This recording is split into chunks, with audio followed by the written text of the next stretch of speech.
Tout seul, on va plus vite, mais à deux, on va plus loin. Alors, je sais que cette phrase, elle peut te paraître cucu, c'est vrai, elle est un petit peu cucu, mais en tout cas, dans le business, elle marche. Et c'est ce qu'on va voir aujourd'hui. Je vais t'expliquer comment est-ce que tu peux contacter un influenceur. Alors que ce soit sur Instagram, sur YouTube, sur un podcast ou sur un blog, peu importe, on va voir ça aujourd'hui dans cette vidéo. Là, je suis toujours en direct de Bali, ça se voit, j'ai un peu une tête de cul, il est 7h du matin. Et en fait, il y a quelque chose que je devais te dire, enfin que je devais pas te dire même, qui devait rester un petit peu secret, c'est que j'ai des contacts, entre guillemets, des contacts avec plusieurs youtubeurs, pardon. Certains ont 10 000 abonnés, d'autres en ont 20 000. Mais il y en a notamment un qui en a 100 000. Je vais rencontrer plusieurs youtubeurs ici, d'accord, qui ont 10 fois, 20 fois, 200 fois même mon audience. Et du coup, ce que je voulais partager aujourd'hui avec toi, c'est comment est-ce que tu peux contacter un influenceur. Comment est-ce que tu peux contacter une personne qui a plus de 200 fois ton audience. Parce que vous êtes nombreux en plus à me poser plein de questions sur Instagram. Comment on fait pour avoir plein d'abonnés? Comment on fait pour avoir plus de commentaires, plus de j'aime, des trucs comme ça? Et peut-être que toi aujourd'hui sur ton blog, sur YouTube, sur un podcast ou sur Instagram, tu as tout essayé. Tu as essayé le référencement, tu as essayé les techniques de hack, tu as essayé d'interagir avec les gens, tu fais plein de vidéos, voilà. Je veux dire, tu donnes tout ce qu'il faut donner, tu suis toutes les techniques qu'on te donne.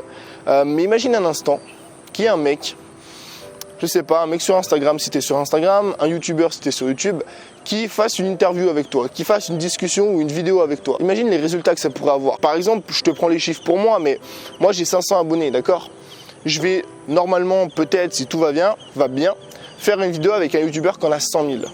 Ça veut dire qu'il a 200 fois mon audience. Et si seulement je récupère 5% pardon, de ses abonnés, eh ben, je vais passer à 5500 abonnés en une vidéo, tu vois. Donc si tu crées du bon contenu et que tu contactes les bons influenceurs, je t'assure que ça peut avoir des résultats exceptionnels dans ton business. Donc le plan d'action à suivre, c'est quoi? Je vais te le donner, il est en 3 étapes, d'accord? C'est un plan d'action en 3 étapes qui va te permettre de contacter n'importe quel influenceur, que ce soit sur Instagram, sur YouTube, sur Facebook, même si tu as envie, si tu es sur Facebook ou sur un podcast. La première chose à faire, et c'est là où beaucoup de personnes font une grosse erreur, c'est tout de suite de s'attaquer à quelqu'un de beaucoup plus grand.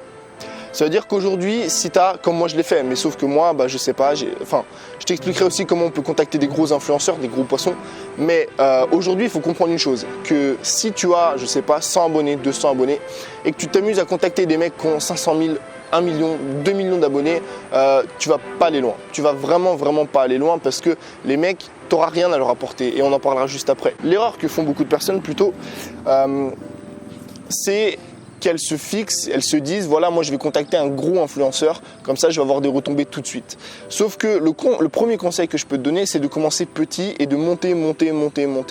Il faut comprendre que le contact influenceur, c'est quelque chose qui se fait sur le long terme. C'est pas un truc, tu peux pas te permettre de contacter un influenceur en 2 jours, tu vois. Tu peux pas lui envoyer un mail un jour alors qu'il sait même pas qui tu es, en espérant qu'en claquant des doigts, il va te dire ok, vas-y, on fait un truc ensemble. Ça marche pas. Le contact influenceur, c'est quelque chose qui se fait sur le long terme, d'accord? C'est pour ça que mon premier conseil, c'est de gravir les échelons petit à petit. Ça veut dire quoi, gravir les échelons? Imagine aujourd'hui que tu as 1000 abonnés. Sur YouTube, sur Instagram, on s'en fout de la plateforme, tu as 1000 abonnés.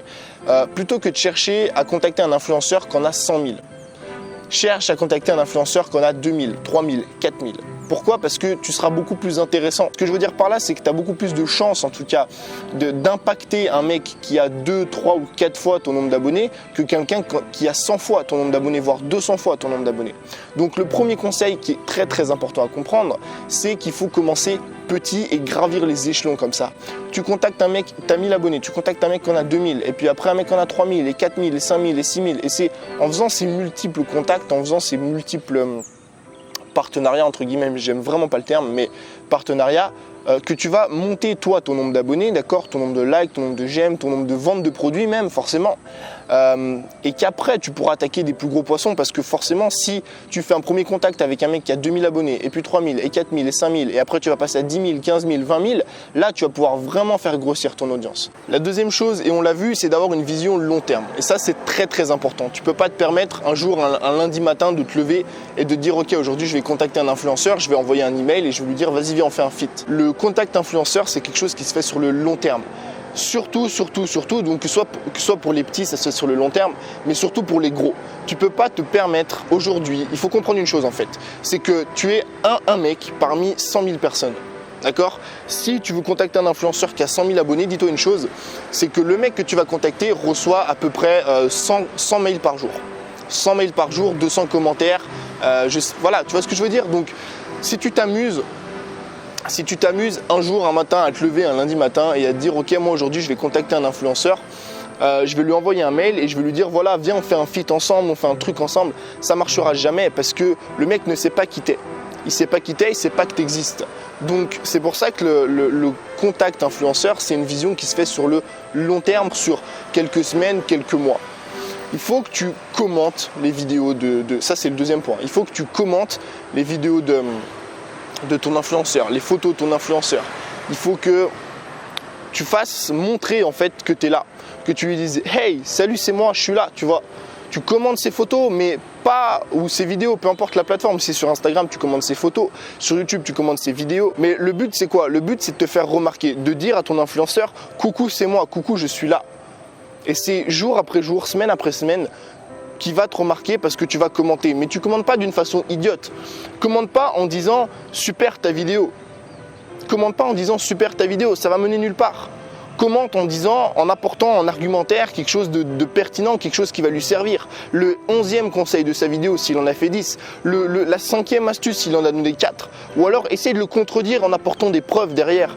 Des preuves, pas pour le faire chier, mais pour lui montrer que toi aussi tu t'y connais et toi aussi tu as quelque chose d'intéressant à raconter. Et aussi il faut avoir une vision de l'humain.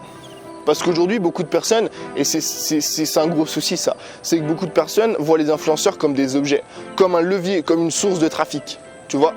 Elles se disent ok, ce mec, je vais faire une vidéo avec lui, il va m'apporter plein d'abonnés. Mais ce mec là, en question, cet influenceur que tu parles, c'est un humain, c'est pas un objet. Et ça, il doit le comprendre. Il doit comprendre que tu as une vision de lui, en fait, de la personne, comme un humain et pas comme un objet. Et moi, c'est comme ça que j'ai réussi à contacter le youtubeur qui a 100 000 abonnés. J'ai pas envie de te dire le nom, je vais te garder vraiment une grosse surprise. Mais moi, je l'ai contacté d'une manière à ce que j'ai fait en sorte qu'il soit représenté comme un humain. Pourquoi? Parce que je lui ai dit que j'aimerais avoir une discussion avec lui. Et c'est important de dire ça. Une discussion et pas faire une interview. Tu vois, la différence, c'est sur un petit mot, mais elle est énorme.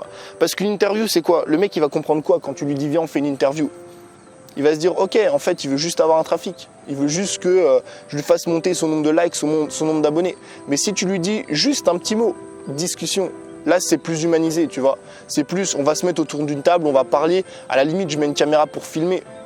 D'accord? Et je mets ça sur ma chaîne. Et ça rejoint un petit peu le troisième point. Le troisième point, c'est d'être différent des autres. Je te l'ai dit tout à l'heure, le mec que tu veux contacter en question, il doit recevoir plus de 100 commentaires, voire 200, voire 300, voire 500 commentaires, 500 mails tous les jours. Et si tu n'es pas différent dès le premier mot, dès le premier message, ça ne marchera jamais. Surtout si tu envoies un mail. Aujourd'hui, comment ça se passe quand on envoie un mail? Regarde. Les gens qui envoient un mail, et c'est hyper simple d'être différent parce que tu sais comment les gens envoient des mails aujourd'hui. Ils disent hey, salut telle personne, le youtubeur en question, l'instagrammeur. Hey, salut, j'adore ce que tu fais, j'adore tes vidéos. J'aimerais faire une vidéo avec toi, ça pourrait être une interview, un training ou quoi. Réponds-moi, nanana, salut. C'est ça, la structure, elle est comme ça. Elle est toujours comme ça. Et c'est... je sais plus le nom, le CEO de The Family qui avait fait une vidéo un jour. The Family, c'est une énorme start-up en France, c'est génial. Si tu vas aller voir les vidéos, je t'invite à aller les voir. Il disait qu'aujourd'hui, c'est hyper simple en fait de se démarquer des gens quand tu envoies un mail. Parce que la structure des mails, tu les connais. Et si tu es différent sur la première ligne du mail, tu vas cartonner. Je te prends un exemple à la con, mais imagine que tu veux contacter une blogueuse sur Instagram, tu lui envoies un mail. Le mail type envoyé à la blogueuse, c'est quoi? C'est hey, salut, t'es trop belle, j'adore ce que tu fais, j'ai créé une marque de vêtements, est-ce que ça te dirait de devenir machin? Ok, ça c'est le mail standard. Comment tu peux être différent dès le premier mot? Pourquoi pas dire, je sais pas moi, vraiment tu m'énerves. Le but c'est de contrebalancer. Tu vois, juste en changeant par exemple l'objet du mail. Parce que l'objet du mail, si tout le monde voit, si ton blogueur il va voir bonjour, je m'appelle, il va se dire ok, poubelle, c'est encore une demande de partenariat à la con. Mais si dans l'objet du mail, juste l'objet ou les premières lignes, il voit vraiment tu m'énerves, ça contrebalance tout. Et je te dis pas de le lyncher, je te dis juste de jouer un petit peu là-dessus, sur l'humour, la curiosité, les émotions, tu vois. Si tu dis vraiment tu m'énerves, t'es une fille qui est super simple, j'adore tes photos, tu m'inspires beaucoup. Mais le souci, c'est quoi? C'est que tu n'as pas le nouveau bracelet et là, tu mets le nom de ta marque, par exemple. Tu vois, je sais pas, tu sors une nouvelle marque de produit, enfin une nouvelle marque, tu sors une nouvelle marque de bracelet, un peu tendance, tu vois, qui tu penses lui irait bien. Pourquoi pas mettre dans ton mail, commencer par vraiment tu m'énerves et après lui raconter qu'en gros, je sais pas moi, ça m'est venu comme ça, mais qu'en gros, elle t'énerve parce qu'elle porte pas tes bracelets et que ça lui reste super bien, tu vois. Enfin voilà, il y a plein d'idées, il y a plein de façons d'être différent des autres, mais il faut comprendre aujourd'hui que si tu n'apportes pas un truc nouveau, si tu n'apportes pas quelque chose de différent des autres, quand tu vas lui envoyer un message, ça ne marchera jamais. Donc maintenant, je vais te donner une structure d'email simple. Alors, email, pas forcément. Moi, ce que je te conseille, le mieux, c'est d'envoyer un message sur la plateforme préférée de la personne que tu veux contacter. Si elle est toujours sur Instagram, contacte-la sur Instagram. Moi, c'est ce que j'ai fait pour décrocher mes rendez-vous. Putain, je suis malade ou quoi? C'est ce que j'ai fait pour décrocher mes rendez-vous. Donc, la structure que tu peux employer. La meilleure structure pour moi aujourd'hui, la première chose, c'est de te présenter, mais une présentation qui est courte. Un truc en 2 lignes. Moi, je suis machin, je fais ça. C'est tout. C'est tout, parce que le mec, si tu commences à faire 20 lignes, il va pas te lire. Deuxième chose, c'est pourquoi est-ce que tu le suis? Et il faut que tu montres que tu as les mêmes valeurs que lui et le même objectif. C'est important. Pourquoi est-ce que tu suis cet Instagrammeur, ce YouTuber? La raison qui fait que tu le suis aujourd'hui. Est-ce que vous avez les mêmes valeurs? Dire que tu as les mêmes valeurs que lui, alors ça dépend de ses valeurs, encore une fois. Et montrer que tu as le même objectif que lui. Si c'est un sportif, montrer que toi aussi tu veux faire du sport de cette façon. Pourquoi ça marche? Parce qu'aujourd'hui il y a une technique qui s'appelle la similarité, qui fait en sorte que les personnes qui ont quelque chose de similaire avec toi, la coupe de cheveux, l'habillement, les valeurs, les objectifs, vont plus t'apprécier. C'est comme ça, c'est philosophique, c'est physionomique, pardon, c'est comme ça, elles vont plus t'apprécier. Donc la deuxième chose, c'est ça. Pourquoi tu la suis? Même valeur, même objectif. La troisième chose, c'est raconter ce que tu vas lui apporter. Aujourd'hui, il faut comprendre une chose, le mec que tu vas contacter, l'Instagrammeur ou quoi, il a déjà beaucoup plus d'abonnés que toi. Il faut que tu montres que tu vas réussir à apporter un truc différent de ça. Tu peux pas lui dire, voilà, toi aujourd'hui tu as 20 000 abonnés, on peut faire un feat ensemble, je vais t'apporter mes 500 abonnés. Ça marchera jamais.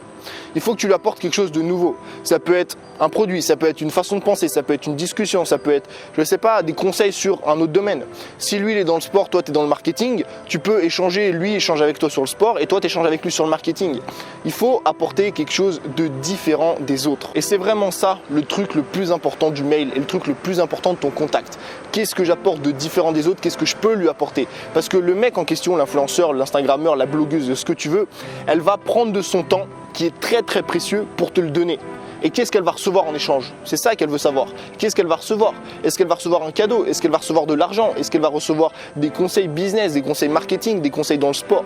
C'est ça qui est important à faire ressortir. Et la dernière chose, c'est lui dire, je te laisse me recontacter. Tu vois? En gros, c'est toi aujourd'hui qui as les cartes en main.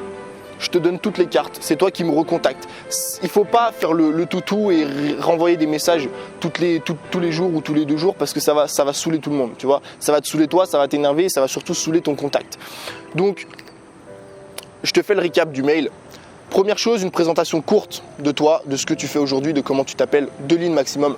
Deuxième chose, pourquoi tu le suis, même valeur, même objectif. Troisième chose, qu'est-ce que tu peux lui apporter de différent des autres. Et quatrième chose, je te laisse me recontacter. Si tu mets en place ces 4 choses, il faut le faire d'une façon globale, courte et originale. Pourquoi courte? Parce que le mec il en a marre de lire des mails qui font 600 pages, 600 mots, ce que tu veux. Et pourquoi original? Parce qu'encore une fois, des mails comme ça, il en reçoit 100 par jour. D'accord? Et si tu n'es pas celui qui sort du lot dans les 100, tu ne seras jamais accepté. Donc voilà un petit peu comment aujourd'hui tu peux contacter un influenceur, que ce soit sur Instagram, YouTube, Facebook, un blog, peu importe la thématique, peu importe la plateforme. Moi, c'est quelque chose que j'ai réussi à faire en suivant cette méthode. Des mecs qui ont 5 000, 10 000, 15 000, 100 000 abonnés et c'est une méthode que je te conseille vivement de mettre en place, surtout sur le long terme et c'est ça le plus important. Je pense que les 2 mots-clés à prendre en compte en fait, c'est long terme et originalité. Donc voilà, je te ferai je pense plus souvent des vidéos sur Instagram parce que vous êtes énormément à me le demander. Encore une fois, si tu as aimé, n'hésite pas à cliquer juste en dessous, à t'abonner si ce n'est pas déjà fait et comme d'habitude, on se retrouve dans une prochaine vidéo. À Bali, ciao!